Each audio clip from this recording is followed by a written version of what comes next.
Raríssimos e raríssimes bom dia, René de Paula Júnior falando aqui no Radinho de Pilha, 2 de julho de 2024, parece piada, mas umas 2 ou 3 vezes aqui, quando eu estava prestes a abrir a boca e começar a conversar com vocês, a obra aqui do lado resolveu adicionar à nossa conversa um fundo especialmente perverso e diabólico, e era só eu parar que o fundo parava, era só eu começar que o barulho começava de novo.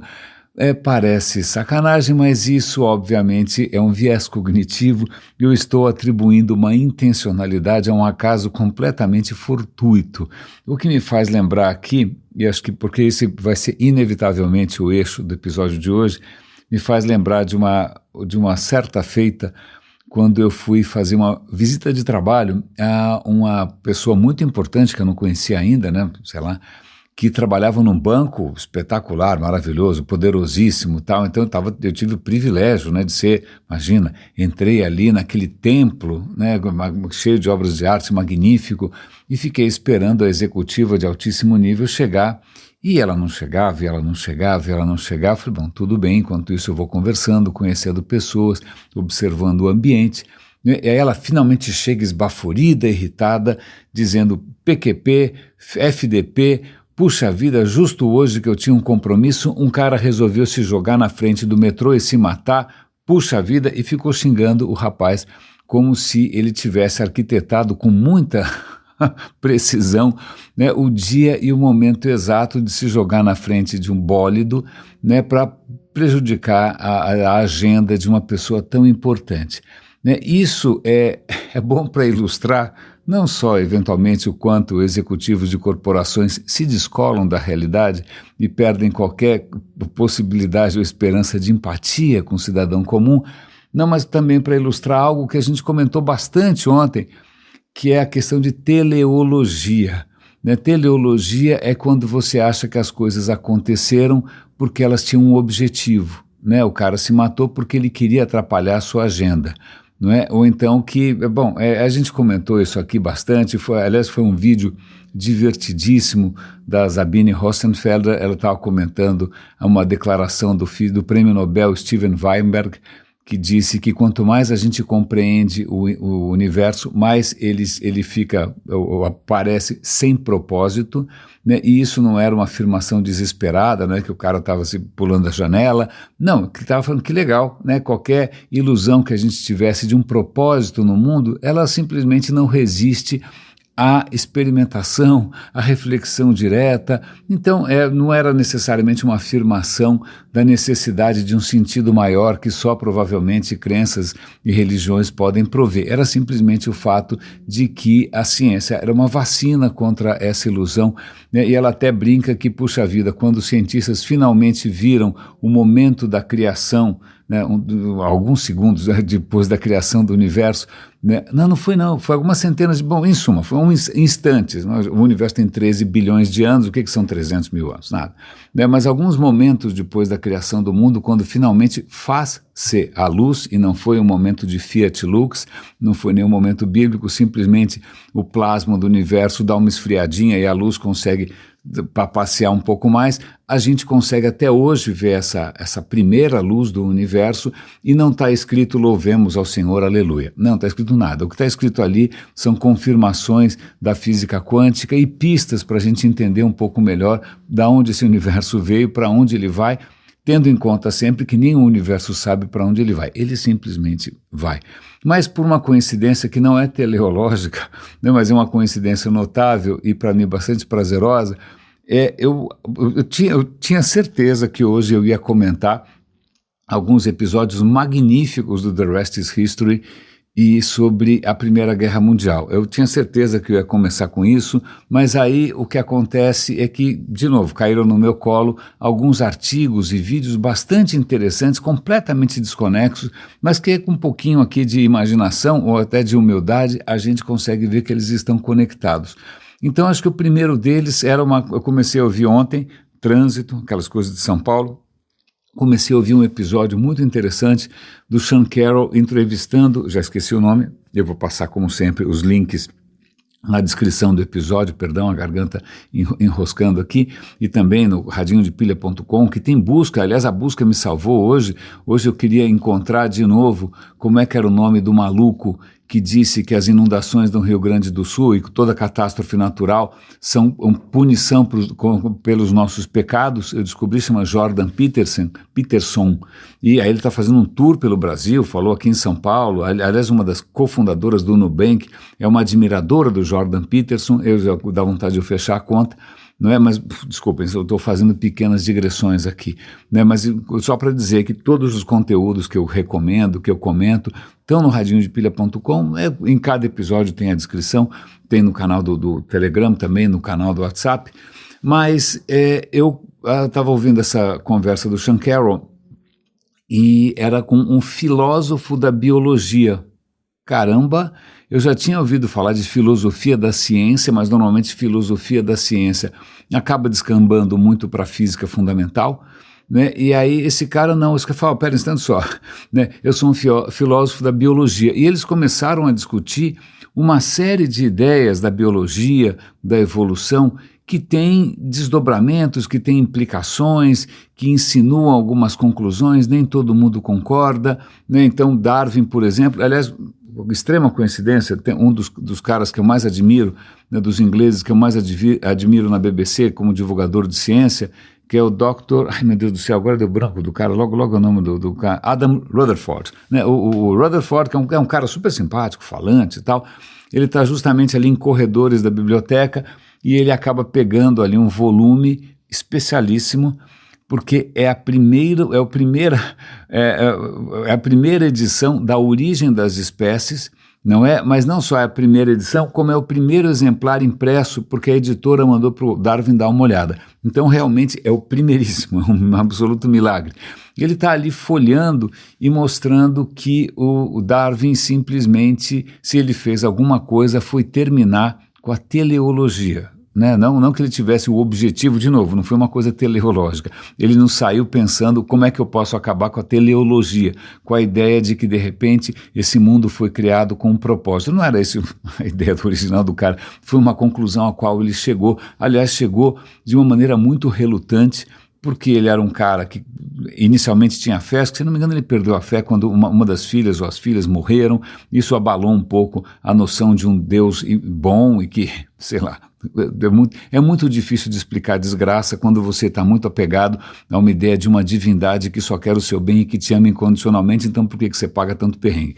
Pois bem, mas ele sabia do impacto que seria você puxar o tapete de qualquer ideia religiosa, qualquer ideia teleológica. Então ele hesitou muito em escrever o livro, demorou muito, talvez tenha demorado até demais, né? E mesmo quando ele chega à conclusão, e ele mostra ali no livro, né, o trecho que ele fala, que todas as formas de vida nesse planeta, né, da lagartixa até o elefante, de você até o Bolsonaro, todas as bactérias, inclusive, todas as formas de vida são feitas de células. Né, todas, né, o pernilongo da dengue tem células, você tem células, né, as células, bom, do Darwin não sabia nada de DNA ainda, coitado, não sabia muito da questão de genética, mas ele fala, olha, então tudo indica que todas as formas de vida devem ser descendentes, devem ser derivações, devem ser aí ramificações de uma primeira célula, né, que a gente hoje chama de Luca, né, que é o último, não porque a pessoa chama Luciano nem nada, mas é porque é a sigla em inglês para o ancestral mais remoto conhecido.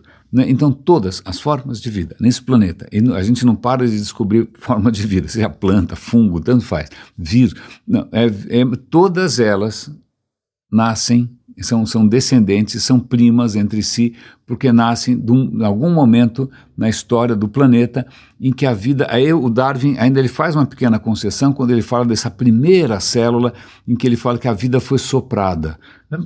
Ele não mencionou nenhuma divindade com mau hálito nem nada, mas ele deixou-lhe meio a porta aberta. Né? Mais tarde, né, nas cartas que ele escreveu, e nas cartas ele não precisava pisar em ovos, porque ele imaginava que elas nunca viriam a público, ele justamente comenta que, ninguém soprou vida nenhuma, né? Provavelmente antes dessa célula existir, proteínas, provavelmente em alguma poça quente, em alguma coisa úmida, molhada e seja lá o que for, né, proteínas começaram a se estruturar de uma maneira que acabou se perpetuando no tempo. Então, mais tarde, o próprio Darwin reconhece que não tem nenhum momento miraculoso, né, não tem nenhum sopro de vida, que isso foi simplesmente um acaso, que a vida nasce da química. Então, ali o Adam Rutherford está justamente falando, olha, essa foi a pá de cal na teleologia. Então, mas só que aí, por coincidência, eu estou ouvindo lá o Sean Carroll falando com outro cara, e vou procurar o nome dele aqui, vamos fazer justiça, né? Não é certo a gente também não falar, cadê o nome do maluco aqui? O Sean Carroll está falando com quem mesmo? Details, Samir Okasha, que escreveu um livro sobre essas coisas, sobre agência, e seja lá, o livro está aqui, Evolução e os Níveis de Seleção. Ok, tá bom. Mas falando com esse cara, ele fala que mesmo com essa revolução provocada pelo Darwin, né, que provocada, aliás, com muito peso na consciência, ele não queria necessariamente puxar o tapete das crenças transcendentais, mas ainda tem gente que ainda fica, não se conforma muito com a ideia de que tudo seja, sei lá, mutações completamente aleatórias, né, tem que ter algum nível de agência, né, eu peguei esse telefone de manhã e conectei no microfone porque eu tinha um objetivo, né, eu queria fazer alguma coisa. Então, como é que a gente transforma um processo de evolução que é cego, que não sabe para onde está indo, né, num cenário em que a gente reconhece que as coisas têm objetivo? Então, tem tentativas aí de resgatar a teleologia antiga, mudando um pouco o nome para teleonômica, é até difícil de falar, chama teleonomics, a teleonômica,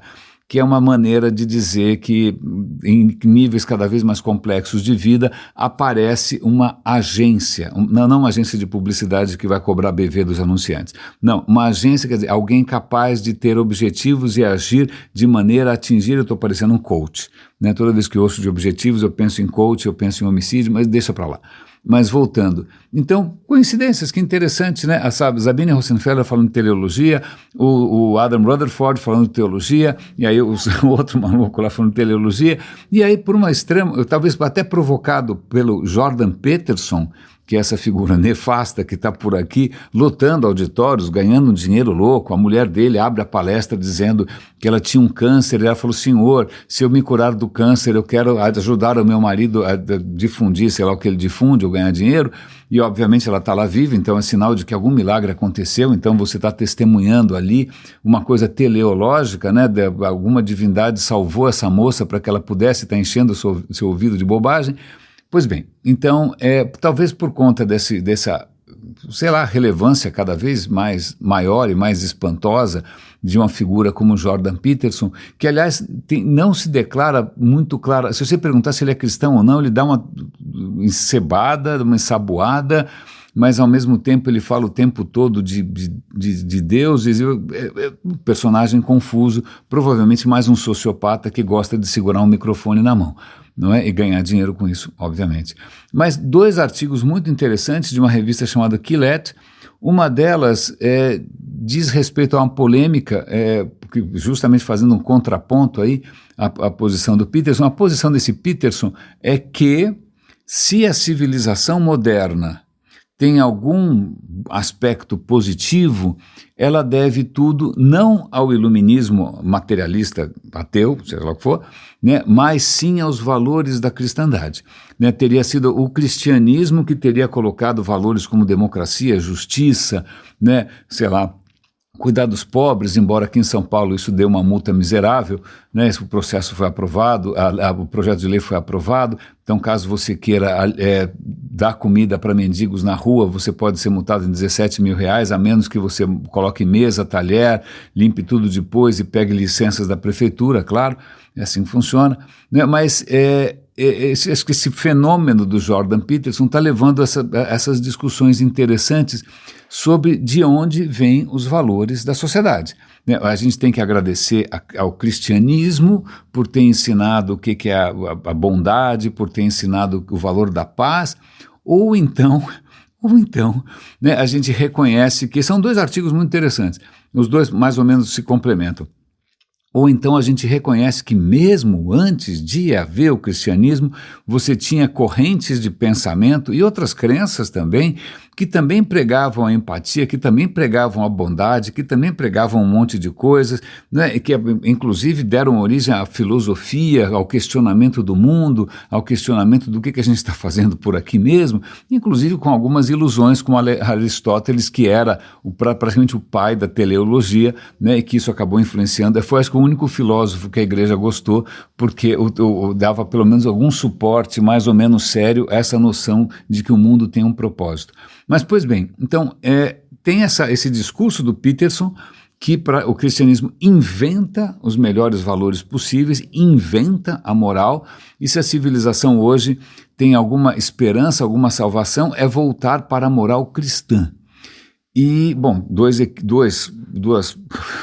não vou chamar de equívocos, nem vou chamar de falácias, mas eu vou falar aqui meio de gambiarra, mas não, né, você tem valores maravilhosos, primeiro em outras religiões, né, não, aliás, que não tem nada a ver com o cristianismo, o animismo japonês, sei lá, o que acreditam os indianos, né, não são todos ali homicidas, estupradores, não, então não é monopólio, né, certo. Inclusive, você pode viajar para o Japão, um país perfeitamente civil, e os caras não acreditam em, sei lá o quê, no além. Né? De uma certa maneira, eu nunca entendi muito bem o animismo japonês, mas deixa para lá. O ponto é, ninguém tem monopólio das boas ideias, não é? Mas a outra questão também é que, veja bem, se a gente está dizendo que os bons valores vêm todos do cristianismo, então como é que a gente explica as cruzadas? Como é que a gente explica que o cristianismo demorou muito para se posicionar com relação à escravidão? Como é que a gente explica que o cristianismo botou gente na fogueira, torturou, inquisição, né, catequizou os índios, perseguiu Deus e o mundo, jogou água benta em vários ditadores na história, né, Franco, todos eles com um apoio entusiástico do Papa e de todo mundo. Presta atenção, calma lá. Então, veja, também uma história com telhado de vidro, né? Não é que imediatamente, na hora que você aceita, né, ou que de repente surge essa ideia, as pessoas que a professam se tornam imediatamente santas e segue-se um período maravilhoso de paz, respeito e saúde. Não, né? O começo do cristianismo é muito difícil, né? Mesmo Justiniano, até tem uma questão interessante, né? O imperador Justiniano, quando ele começa a sistematizar e aceitar o cristianismo como religião de Estado, a primeira coisa que ele faz é fechar a escola de Atenas.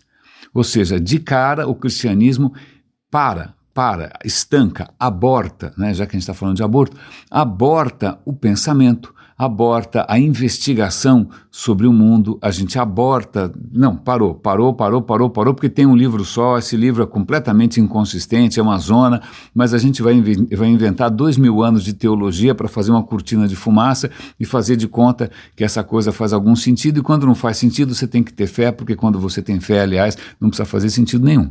Né? Aliás, eu fico tranquilo, eu estava com uma certa preocupação de gravar esse episódio, porque eu falei, puxa, lá vou eu, né, de novo, vou acabar sendo acusado de intolerância, ou de confrontar ideias e desrespeitar crenças, mas aí eu me lembrei que normalmente a fé, ela se fortalece diante de evidências contrárias, né? Então normalmente quando você apresenta evidências gritantes, ululantes, contrárias a questões sobrenaturais, normalmente essa fé se fortalece. Então, sei lá, espero estar fortalecendo aqui a fé de quem tem.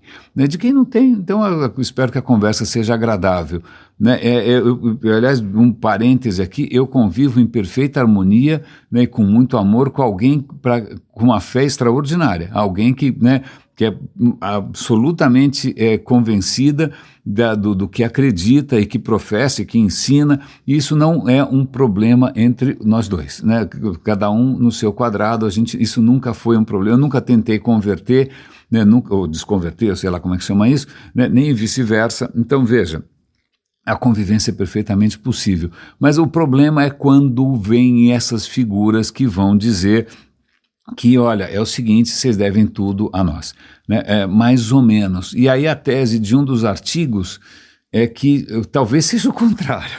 Não é que foi o cristianismo que tornou a civilização boazinha, talvez tenha sido o iluminismo que, quando foi aceito, ou a muito custo, né, pela cristandade, tornou a cristandade um pouquinho mais, digamos, sei lá, mais aberta, não é? Então, veja, se você ficar pautado pela Bíblia, então, primeiro, você não precisa estudar mais nada, porque você tem que ter fé, você, sei lá o quê, você não pode fazer várias coisas com seus órgãos genitais, nem com dos outros, você também não pode comer.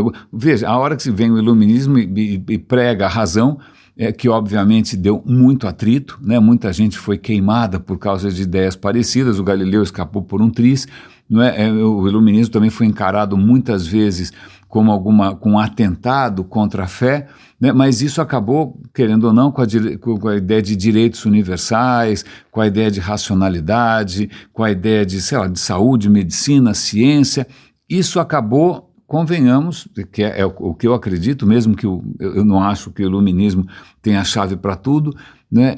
Mas eu acho que, ao invés de achar que, né, a gente, para salvar a humanidade, a gente tem que voltar para os valores cristãos essenciais, e achar que, de repente, o aquecimento global é uma punição divina, né? O que a gente tem que fazer é muita calma nessa hora, quer acreditar, rezar, isso te dá esperança, te ajuda a atravessar a noite escura, tudo bem, mas convenhamos, vacina é vacina, ciência é ciência, física é física, química é química, evolução é evolução, e esse universo não precisa de ninguém, nem tem espaço para ninguém de fora enfiar o dedo. Não é? Então fica aqui, é uma discussão, o mundo é grande, né? Eu convivo com gente de profunda fé e que inclusive tem uma saúde afetiva e mental muito mais estável que a minha, que inclusive é muito mais otimista do que eu, né? Então eu vejo que o mundo é grande e ninguém tem aqui, eu pelo menos não tenho a chave de nada, né? É só estou dando uma pista aqui de que muitas vezes existem forças que estão tentando levar a gente para um passado de obscurantismo mesmo, a gente tem que chamar isso de obscurantismo, porque a gente está tentando aqui dar um passe aí, ou redimir os pecados, que aliás, desculpa, eu quando tenho dúvidas religiosas eu converso com o ChatGPT. Hoje eu estava no ChatGPT falando, pelo amor de Deus, me explica que essa história da cruz e redenção dos pecados, porque eu não estou entendendo quem que redimiu o quê, redimiu do quê, como é que era antes, como é que ficou depois, aparentemente é tudo a mesma coisa, todo mundo continua pecador, então por quê? Em suma, aí o ChatGPT fazendo o possível para ser politicamente correto, né? Ele é mais politicamente correto do que qualquer pessoa que eu conheço, ele tentando explicar as complexidades das questões teológicas, né? Então eu passei um bom tempo, assim como eu passei ontem também um bom tempo, eu vou compartilhar todas essas discussões com vocês, né? Na verdade o Radinho aqui nunca vai ser uma aula, sempre vai ser aqui o compartilhamento de uma jornada bastante pessoal de descoberta e aprendizado e de desaprendizados também, não é? Mas eu vou compartilhar uma conversa bastante ilustrativa sobre o que a gente poderia chamar de algum equívoco do iluminismo, né? Porque o iluminismo, muito obrigado, se não fosse o iluminismo eu nem sei, não é? A gente imagina, até um dos artigos ali faz esse exercício de pensamento, imagina a Europa sem o iluminismo, né? Você ainda ia ter, sei lá, quando você vai hoje numa catedral, é uma relíquia, né? É uma coisa do passado, tal.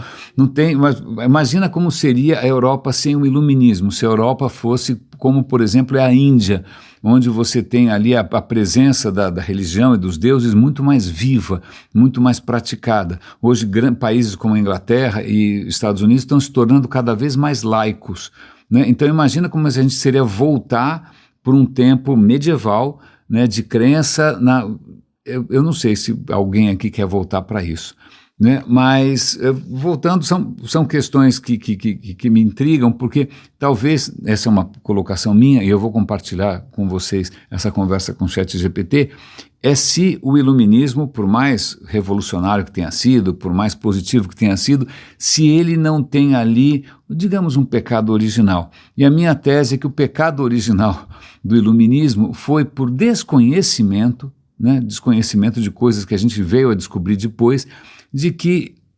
imaginar o homem, o ser humano, né, o ser humano como um indivíduo racional, capaz de atingir alguma coisa sozinho, não é? Que talvez até tenha um certo eco aí dessa questão da alma cristã, que é uma alma solitária, né? Afinal, Jesus é amigo dela e não dos outros, né? Deus vai abençoar ele e não aos outros, então essa questão individual já vem um pouco, talvez, do cristianismo, mas de qualquer maneira, imaginar que nós sejamos indivíduos racionais, legal, ajuda, mas tem limites, porque hoje a gente sabe que nós somos criaturas sociais, profundamente pautados por emoções, que a nossa racionalidade não é exatamente tudo o que a gente imaginava, que a gente tem vieses cognitivos, que a gente tem limitações sensoriais e que se a gente tiver alguma esperança aí, né, de não ir para o saco, é justamente a gente colaborar e descobrir maneiras colaborativas de compensar essa nossa deficiência individual. Então eu fico lá conversando com o ChatGPT se talvez essa ênfase ou essa esperança de que a racionalidade individual fosse nos salvar fosse um pouco, talvez, equivocada. E também, assim, universalista demais, né? Porque me parece uma visão eurocêntrica, talvez marcada pelo protestantismo. Aliás, é uma grande ironia, né? Porque quando Lutero vai lá, faz aquela confusão toda, ninguém precisa de padre, ninguém precisa de igreja, né? Basta a escritura, basta a fé, então você pode se relacionar diretamente. Bom, essa coisa toda acabou, os protestantes de hoje vão a templos, têm pastores e pagam dízimo e na verdade virou o oposto daquilo que o Lutero estava imaginando. Mas isso é só uma ironia histórica. As pessoas estão felicíssimas, estão muito felizes, estão achando que a vida delas melhorou, né, não porque elas pararam de beber, ou jogar dinheiro fora, ou de vagabundear, mas porque afinal tem bênçãos do alto. Mas vamos voltar aqui, curiosamente, um desses artigos, eles citam uma fala do Tom Holland. Tom Holland é um dos apresentadores do podcast The Rest is History, em que ele estudou a história romana, né, história clássica, e ele chegou à conclusão de que, puxa, que bom que veio o cristianismo, porque o que vinha antes era uma completa barbárie, uma normalização da violência. Então veja, um cara que eu admiro imensamente, que eu vou comentar agora, inclusive com vocês, algumas histórias legais. Ele é um cara que ainda está meio nessa história de que, meu Deus do céu, o que teria sido do mundo se não fosse o cristianismo? Ok. Vou pensar de que maneira isso afeta, né, vou tentar perceber aí alguns ecos dessa visão naquilo que ele acaba contando nos podcasts que eu tanto admiro, né? Mas vamos voltar então, deixar um pouco essas questões teológicas, teleológicas também de lado, né, e voltar aqui para aquilo que eu ia comentar com vocês inicialmente, que foi uma série de 3 episódios, eu só vi 3 até agora, né, sobre o começo da Primeira Guerra Mundial. Né? Eu nunca entendi, cara, na boa, eu nunca entendi o começo da Primeira Guerra Mundial. Tem uma figura meio patética, parece um maluco de circo, que é um tal de Ferdinando qualquer coisa, que era um arquiduque, eu não sei o que é um arquiduque, o cara tá passeando não sei aonde, e vem lá um outro maluco anarquista e dá um tiro, mata o cara, e aí por alguma razão qualquer isso vira a Primeira Guerra Mundial, com dezenas de milhões de mortos, com dezenas de milhões de mutilados, com o fim de vários impérios, acaba o Império Otomano, acaba o Império Austro-Húngaro, é o caos, aí as questões não se resolvem com o fim da guerra, aí vem a Segunda Guerra com o Holocausto, cara, aí você fica se perguntando, como é que começou essa confusão toda, né? Será que é a punição dos nossos pecados, né? E aí eu tive finalmente eu tenho uma visão um pouco mais clara. Vamos ver se eu consigo resumir isso para vocês.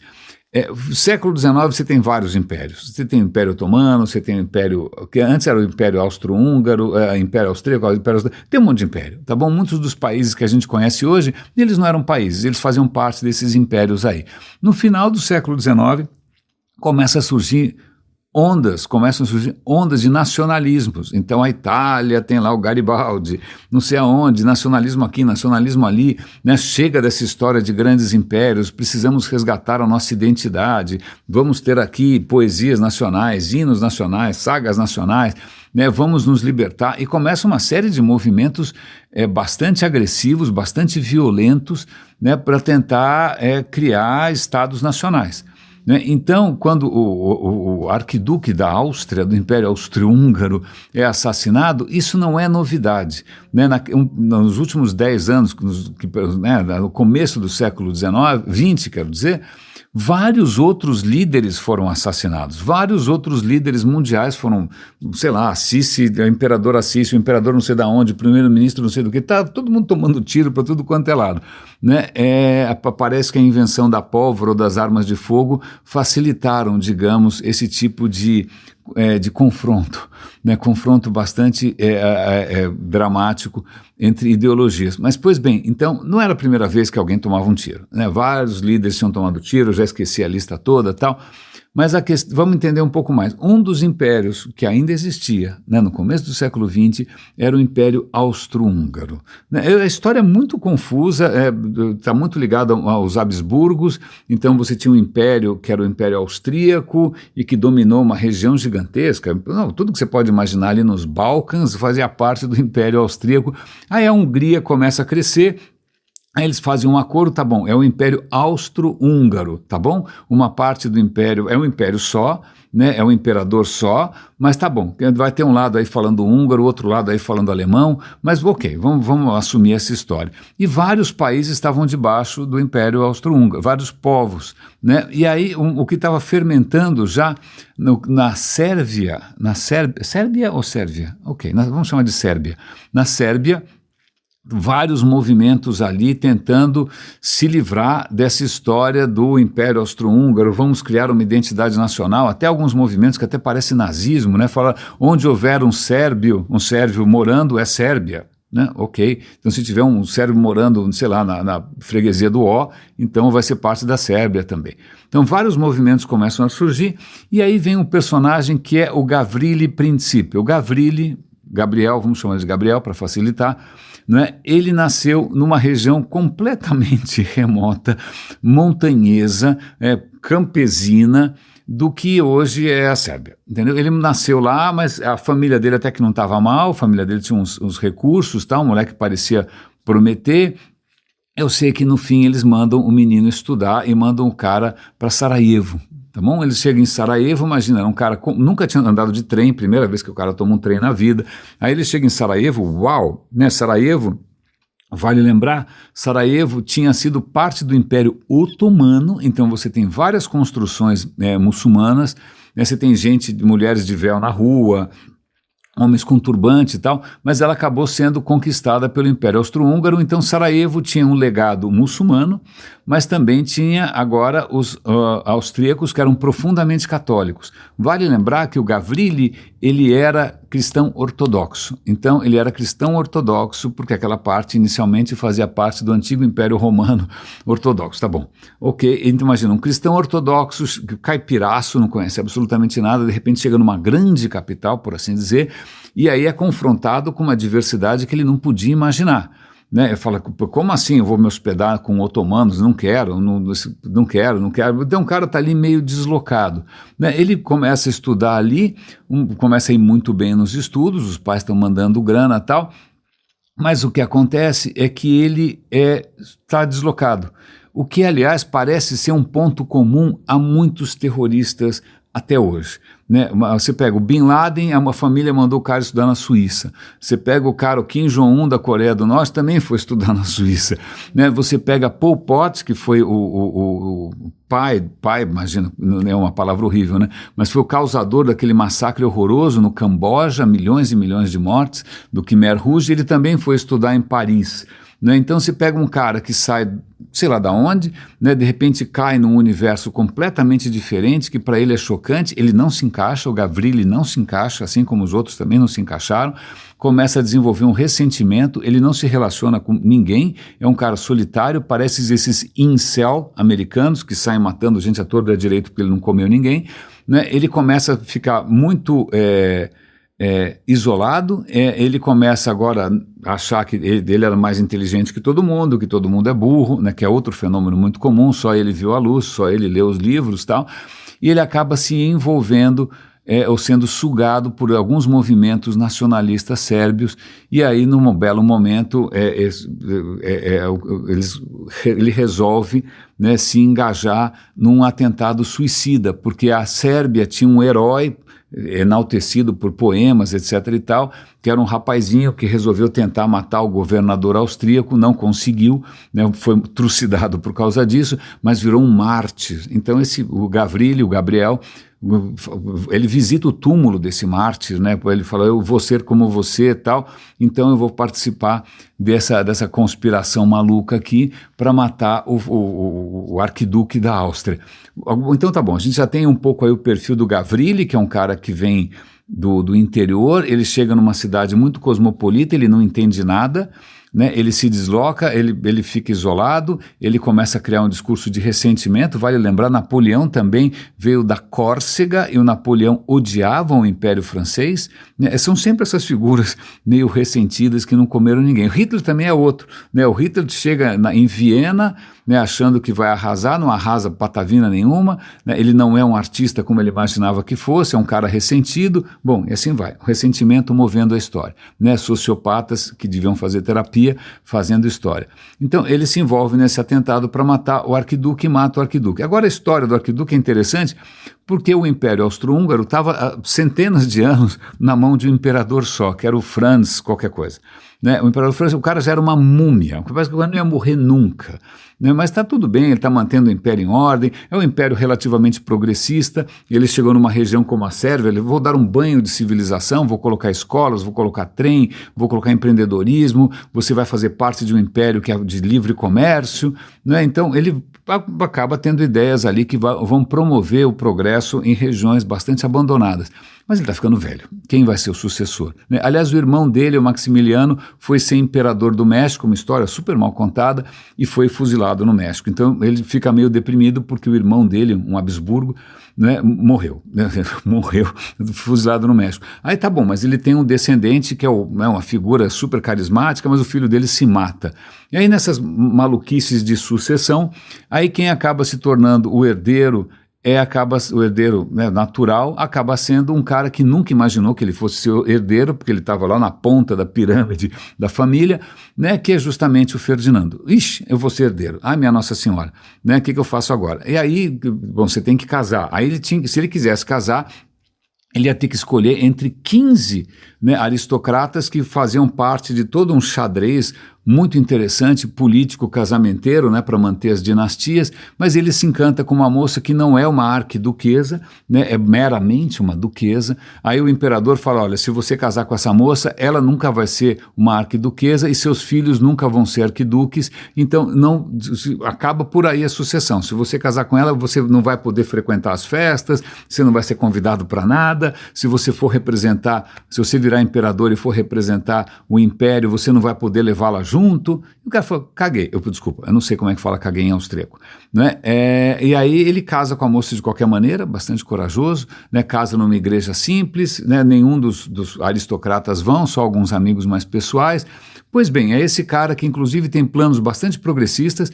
Ele imagina, olha, eu estou vendo que tem umas tensões separatistas aqui no Império, a minha ideia é a seguinte, a Sérvia está querendo ser independente, então vamos fazer o seguinte, a Sérvia vai ter autonomia, ela vai fazer parte do Império, vai ter livre comércio, vai ter acesso a todas as verbas e projetos, etc. e tal, então a gente vai, né, reconhecer essa especificidade da Sérvia, e pronto, esse era o plano dele. Aliás, um cara bastante pacifista, não era um cara militarista, né? Aí olha que interessante, os nacionalistas sérbios, quando descobrem que ele está querendo dar autonomia para a região, mantendo dentro do império, espanam.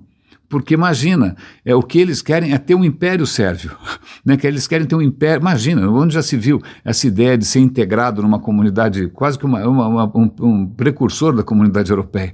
Não, bom, em suma, é assim que o coitado, né, acaba entrando numa encruzilhada de acontecimentos. Tem mais, eu quero ver o resto, faltam alguns episódios ainda para explicar como que esse atentado, que aliás é um atentado por absoluto acaso, a não ser que você acredite em razões teleológicas, ou quem sabe até em Mercúrio retrógrado, o que acontece é que quando o arquiduque, né, o futuro herdeiro do Império Austro-Húngaro, chega em Sarajevo, apesar de todos os boatos que existe alguma conspiração, né, tem lá vários desses revolucionários com bomba, com revólver, com tudo, todos os atentados dão errado, né, dão errado, as bombas não explodem, os tiros não despipocam, aí o motorista resolve fazer um desvio, né, ele faz um desvio e pega um caminho que não era o caminho usual.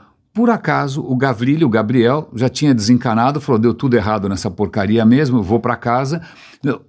Olha que coincidência, no caminho completo, claro que já tinha desencanado, o Gabriel dá de frente com o motorista do Arquiduque que tinha errado o caminho. Aí ele falou, ué, o cara tá aqui na minha frente, pum, matou os dois, e daí vem a Primeira Guerra Mundial, a Segunda Guerra Mundial, e o Jordan Peterson, e o Trump, e o Bolsonaro, tudo por causa de um rapaz que não comeu ninguém, né, e que por coincidência total acaba encontrando, por acaso, né, o cara que estava buscando fugir da confusão e errou o caminho. Acasos, a menos que você prefira acreditar, provavelmente em alguma divindade com senso de humor bastante perverso, né, que puniu dezenas de milhões de pessoas, não sei por qual pecado, que alguém devia ter redimido, mas não redimiu, mas em suma, eu acho a história e os seus acasos uma narrativa um pouquinho mais interessante. Raríssimos e raríssimos, hoje foi um episódio completamente delirante, espero não ter ferido sensibilidades, eu preciso fazer um disclaimer no começo de todo episódio do Radinho, né, que siga pela sua própria, o seu próprio risco, né, mas agradeço a companhia, agradeço as dicas e agradeço aos super raríssimos que contribuem mensalmente para que esse projeto continue como um projeto não comercial, independente e autônomo. Raríssimos e raríssimas, cuidem-se por favor e até amanhã.